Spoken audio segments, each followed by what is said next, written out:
नमस्कार दोस्तों, daily current affairs में आपका स्वागत है। जैसा कि आप जानते हैं, अभी दिल्ली पुलिस एनटीपीसी और बहुत सारे एग्जाम्स होने वाले हैं। इन सभी एग्जाम से संबंधित जो हम करंट अफेयर्स कर रहे हैं, यूपीएससी, पीसीएस, एसएससी, रेलवे के लिए, बैंक के लिए भी आप देख सकते हैं। ये हमारा डेली का टेस्ट सीरीज टाइप से चल रहा है और एक प्रैक्टिस सेट के हिसाब से आप देख सकते हो करंट अफेयर्स को और इसको ज्वाइन कर सकते हो, जहां आप दिल्ली पुलिस और एनटीपीसी में भरपूर फायदा ले सकते हैं और समस्त एग्जाम में इसकी करंट अफेयर्स की अहम भूमिका रहेगी। इसलिए आपको डेली वाइज इसको देखना चाहिए और इससे कुछ अचीव करना चाहिए, यही मेरी कामना है। इसके साथ ही आज का करंट अफेयर शुरू करते हैं। प्रश्न नंबर पहला है, 6 नवंबर 2020 को भारत और किस देश के बीच द्विपक्षीय शिखर सम्मेलन वस्तुतः आयोजित किया गया था? Option A Germany, option B Italy, option C France, option D UAE. उत्तर है विकल्प बी, भारत और इटली के बीच द्विपक्षीय शिखर सम्मेलन वस्तुतः 6 नवंबर 2020 को आयोजित किया गया था। इस शिखर सम्मेलन में भारत के प्रधानमंत्री श्री नरेंद्र मोदी और इटली के प्रधानमंत्री प्रोफेसर ग्यूसेप कॉन्टे ने भाग लिया था। दोनों नेताओं ने द्विपक्षीय संबंधों के व्यापक ढांचे की समीक्षा की और कोविड-19 महामारी सहित आम वैश्विक चुनौतियों के खिलाफ सहयोग को मजबूत करने की अपनी प्रतिबद्धता की फिर से पुष्टि की है। अगला प्रश्न है, किस देश ने कोविड-19 वैक्सीन के लिए भारतीय कंपनी के साथ समझौता ज्ञापन किया है? Option A USA, option B Pakistan, option C Nepal, option D Bangladesh. उत्तर है विकल्प डी यानी बांग्लादेश। बांग्लादेश सरकार ने कोविशील्ड की 30 मिलियन खुराक की खरीद के लिए पुणे स्थित एसआईआई और बैक्समीको फार्मास्यूटिकल्स के साथ एक समझौता ज्ञापन पर हस्ताक्षर किए हैं। कोविड-19 वैक्सीन उम्मीदवारों को ऑस्ट्रेलियन विश्वविद्यालय द्वारा एस्ट्राजेनेका और सीरम इंस्टीट्यूट ऑफ इंडिया यानी एसआईआई के सहयोग से विकसित किया जा रहा है। अगला प्रश्न है, सितंबर के लिए आकांक्षात्मक जिला रैंकिंग में कौन सा जिला शीर्ष स्थान पर रहा है? Option A Chandauli, option B Wadud, option C Rohtak, option D Bokaro. उत्तर है विकल्प ए यानी चंदौसी। उत्तर प्रदेश के चंदौली जिले ने सरकारी थिंक टैंक नीति आयोग द्वारा सितंबर के लिए आकांक्षात्मक जिलों की रैंकिंग में शीर्ष स्थान प्राप्त किया है। बोकारो और पूर्वी सिंहभूम यानी झारखंड के दोनों जिले हैं जो क्रमशः दूसरे और तीसरे स्थान पर रखे गए हैं। गौरतलब है कि नीति आयोग ने एक ट्वीट में कहा, सोनभद्र जो उत्तर प्रदेश में है उसको चौथा स्थान मिला है। रैंकिंग में सितंबर के दौरान 6 विकासात्मक क्षेत्रों में 112 से अधिक आकांक्षात्मक जिलों द्वारा की गई विकसित वृद्धिशील प्रगति को ध्यान में रखा गया है। अगला प्रश्न है, ओपेक भारत वार्ता की चौथी बैठक की सह अध्यक्षता किसके द्वारा की गई है? Option A Narendra Singh Tomar, option B Dharmendra Pradhan, option C Piyush Goyal, option D Nitin Gadkari. उत्तर है विकल्प बी, ओपेक भारत वार्ता की फोर्थवी उच्च स्तरीय बैठक की मेजबानी ओपेक सचिवालय ने की। बैठक की अध्यक्षता ओईसी के महासचिव मोहम्मद सानुसी बरकिंडो द्वारा की गई और भारत के पेट्रोलियम और प्राकृतिक गैस मंत्री और इस्पात मंत्री श्री धर्मेंद्र प्रधान ने भी इसकी सह अध्यक्षता की। अगला प्रश्न है, भारत के प्रमुख त्रिसेवा अभ्यास कहाँ आयोजित किए गए थे?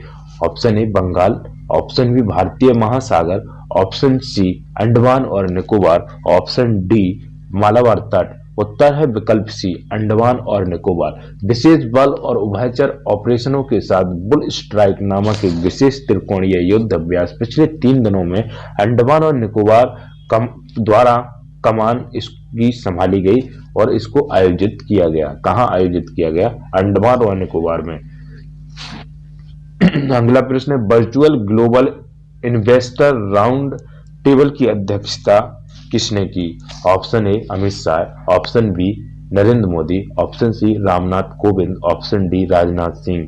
उत्तर है विकल्प बी प्रधानमंत्री नरेंद्र मोदी ने एक आभासी वैश्विक निवेशक गोलमेज सम्मेलन की अध्यक्षता की, जो वैश्विक निवेशकों और भारतीय व्यापार जगत के प्रमुख नेताओं को देश में अंतर्राष्ट्रीय निवेश के विकास को आगे बढ़ाने के लिए वरिष्ठ नीति निर्माताओं के साथ संलग्न करने व विचार विमर्श करने का अवसर प्रदान करेंगे। Virtual global investor round table का आयोजन वित्त मंत्रालय और राष्ट्रीय निवेश और अवसंरचना कोष द्वारा किया जा रहा है। प्रधानमंत्री कार्यालय यानी पीएमओ ने एक बयान में यह बात की पुष्टि की है। अगला प्रश्न है, टाटा टेक्नोलॉजी ने किस राज्य सरकार के साथ 4,600 करोड़ रुपए का समझौता किया है? Option A Kerala, option B Gujarat, option C Odisha, option D Karnataka. उत्तर है विकल्प डी, टाटा टेक्नोलॉजी ने कर्नाटक सरकार के साथ 4,600 करोड़ रुपए के 150 राज्यों द्वारा संचालित आईटीआई के आधुनिकीकरण के लिए एक समझौता किया है। परियोजना लागत में राज्य सरकार के साथ साथ टाटा टेक्नोलॉजी के नेतृत्व वाली 20 कंपनियों के संघ से निवेश शामिल हुआ है।